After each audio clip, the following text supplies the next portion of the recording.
The sound of the city. 98FM's Dublin Talks. Weekdays from 10 a.m. With Adrian Kennedy. Angela, you're on Dublin's 98FM. Hi, Angela.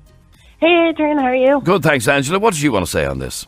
I was apparently sending the text about my brother driving the lorry for the food processing company. Oh, right, okay. So this is your brother who, no matter what you say to him, just continues to access social media, to send Snapchats, all of that.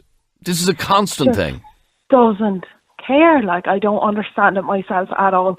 I don't know if it's a generation thing. I'm not that much older than him, but it just doesn't care. I've done the whole, I know you don't care about yourself if you're taking the pictures, but what happens if you crash into someone else? And what does he say to that? Oh, it's not going to happen. I'm a good driver. Yeah, I know. See, everybody thinks they're a good driver. It's just ridiculous. I've told him that obviously his reactions and all are okay, so from your message, you said that he constantly takes Snapchat videos, does selfies, also has no seatbelt on, but he just won't listen to anybody. Leo, what would you suggest she do about this? It's her own brother. She's hardly going to ring his job about it. It's a hard situation, all right, but I've done it my own. Well, I haven't done it, but I've warned my own friends and family that if I ever caught any of them drink drive or anything like that I would report them. Basically, she's going to have to take some tough love. If he's not going to listen, if she doesn't report him, he could kill someone, and that would be on her conscience as well. She'd be saying to herself, look, I could have done something here, I could have done something more if I report him to his job. And I get the feeling, Angela, that is how you kind of feel about it. Yeah, I mean, I'm close to it. I mean, I tell our parents, our dad would be fairly strict, but our mom's always just leave him alone, that kind of thing, because she doesn't want us arguing. But like I said, I don't know what to do. And then if I do report him to his job, I understand that he'd lose his job. But is it between that or him hurting someone? I really don't know what to do.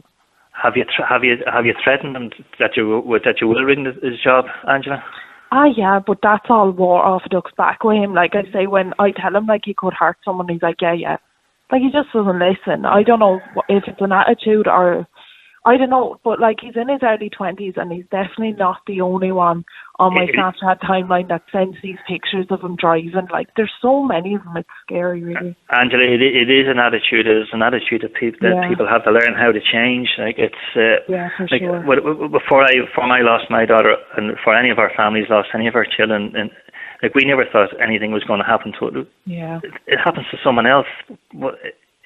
Eventually it will happen, and God forbid it'll happen, but he could cause us here. He's driving a truck, and it's so much danger, so dangerous out there. I know, I'm really sorry about your daughter. We lost our cousin only 2 years ago, and he was very close to him. My brother was. So. And he's still not getting it? No. I just don't understand what he's going to do. If he just doesn't get it, I think it's time you took some steps and actually did report him. Or if you know a guard, get the guard to call. If you know a guard personally, get one of them to call down and have a talk with him. Mm-hmm. Yeah. Actually, that's a good idea. And I can tell you what you could do, right? Drag him along to our remembrance ceremony in November in Bloomfield Hotel in Mullingar. And when he sees, if he sees the stories and hears the stories of the families that have lost their children and family members, maybe that'll get through to him. He needs something like a wake-up call. That's not a bad idea, definitely. He needs a shock. He needs a shock to the system, and like most people, and that's the only advice I can give you. Angela. All right, Angela. You need to be strong. Best of luck getting through to him. Thanks, Angela. Okay, bye-bye. Keep your votes coming in. Your text to 0877 98 98 98. And I'm asking you to answer this question honestly.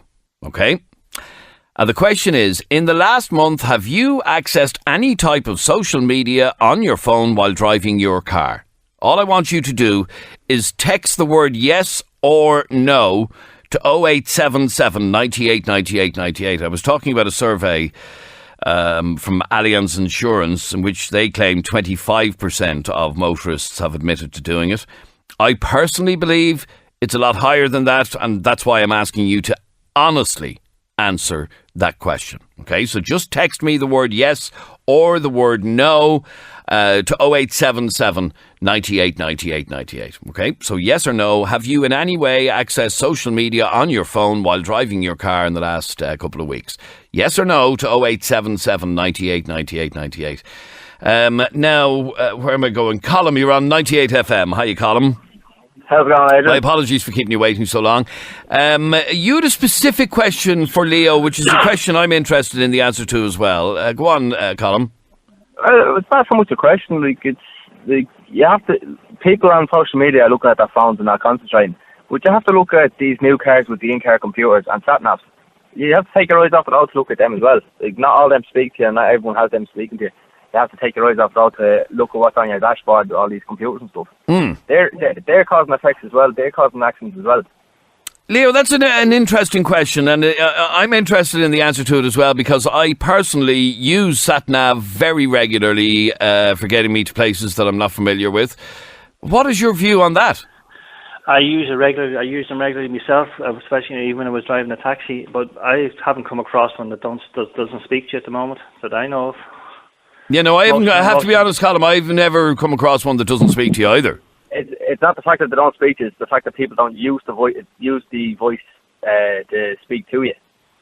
I've come across cars. I've come across people in cars, and they turn it on and put it in front of them on the dashboard. They don't turn on the actual speaker for them to tell you left or right, and they're gawking at the phone or they're gawking at the sat nav to show them where to go. I had one fella this morning in front of me in the city centre. I was in the wrong lane, turning left because he was gawking at his phone. Because he was gawking at the sat nav and it wasn't speaking through him. He had his window open. There was no signal turn left. Prepared to turn left or nothing. He was in the wrong lane completely, gawking at the sat nav. And he's using the sat nav irresponsibly, then, just like using a mobile phone has been irresponsible unless he has the voice on. But then again, when you're on social media, you're not just staring at the screen; you're interacting with the screen as well. You're replying to it and you're scrolling it up and down. Where the sat nav is just sitting there, you don't have to. Even if you are glancing at it, you're not interacting with it. You're not touching it or whatever. Like you glance at the sat nav, like you glance at your rear view mirror or your side view mirrors. With the mobile phone, you're interacting with it. It's basically it's an addiction. Okay, so you don't see that as serious an issue, even though I'm sure you accept, Leo, that people can get distracted by it. Oh, yes, absolutely. Yeah, there's no. It's the same with the in-car computers. It's the same with the in-car computers. It flashes up, there's a warning or something comes up, and they stop looking at the road. They're staring at the dashboard, looking at this computer screen in front of them, telling them that telling them something's coming up, or they're low tire pressure, so that, and they're staring at that, trying to see what's going on, and completely not looking at what they're doing. Yeah, there are distractions in the car, Colm. Okay, I agree with that, but a mobile phone is a needless distraction. You don't have to have your mobile phone there. You can turn the phone off. Like, no journey is going to take a couple of hours. Like, surely someone can do it without their phone for 10, 15, 20 minutes. Stay there for 1 second, Leo, because Leo's already explained how he lost his 16-year-old daughter to a road traffic incident involving a drink driver. Gillian, I was blown away by a message that you sent in just a couple of minutes ago saying, I was hit by a truck driver last year and broke my neck. At 24, my life changed from this incident. Gillian, welcome to 98 FM. Hi, how are you? So tell me what happened. Yeah, so I was driving on the motorway and a truck went into the back of my car. Now, I don't know exactly his reason for hitting me, but he obviously was negligent in that he wasn't paying attention to the road. But I suppose my point is, truck drivers are driving such huge vehicles. They have so much potential to injure those, on the roads. And what the lady was saying earlier about her brother driving a truck on his phone just really irritated me, because, you'd want to be an idiot to be driving a truck and looking at your phone, because you can change someone's life in an instant. And that's exactly what happened to you? Yeah. Oh, I broke my neck and I've had to be doing rehab for the last year. I'm hopefully going back to college this year now, but I'll never be the same. You'll never be the same. Wow. And the motor or the truck driver that hit into you, was he prosecuted for dangerous driving, or did anything happen? Well, that's all underway at the minute. Right, okay. I'm just trying to move on with my life. The guards are dealing with that. Are dealing with that. Okay, but the point being that for whatever his reasons, and for all we know, his reasons could be he was looking at his friend's holiday pictures on Facebook. Whatever his reasons, he clearly wasn't paying attention, and you were left with found yourself in an accident that has changed your life. Yeah, exactly. I mean, whatever about, accidents happen. Everything is not intentional on the road. Of course not, yeah.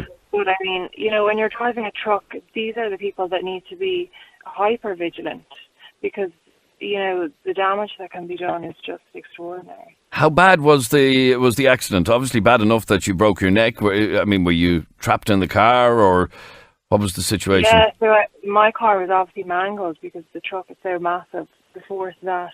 So the car had to be cut in three to get me out of it. I couldn't move anything from my head down at the time. Oh, I was very lucky in that I got surgery, so I've got a lot of function back. But, it was a devastating injury. If anyone else had been in my car, they would have been killed. The damage that was done to it. Wow. You'll be shocked then by... I was asking people to answer our question honestly. Have they, and I know Leo will be shocked by this as well, have they in any way accessed social media while driving their car in the last couple of weeks? 65% of people said yes. 65% of people said yes. Leo, I did say earlier on that Allianz survey I didn't believe was accurate. I believe it is much more than the 25%. This is a survey here into us. It's obviously not perhaps as statistically accurate, but I did ask people to be honest. I told them it was an anonymous survey, and 65% of people have said that in the last month they've accessed social media while driving. Adrian, I wouldn't think it'd be too far. It wouldn't be too far off, to be honest with you. And tell Gillian I'll pass on my sorrows and sympathy to Gillian there, and I hope she makes a speedy recovery. And like she said, accidents can happen, but the majority of collisions on our road, basically, they're not accidents. They are caused by drink driving, drug driving, speeding, use of mobile phones. And I want to tell people, it just takes a minute of carelessness, a second of carelessness to wipe out a precious life, or leave somebody seriously injured, just like Gillian. And there's no turning back the clock for any of us. It's too late for any of us. And we know the pain, and Gillian knows the pain. And we know the pain of suffering, losing someone that we love on our roads. And for these people just to continue on in their own selfish manner, there's so much that can be done. There's so much technology out there at the moment.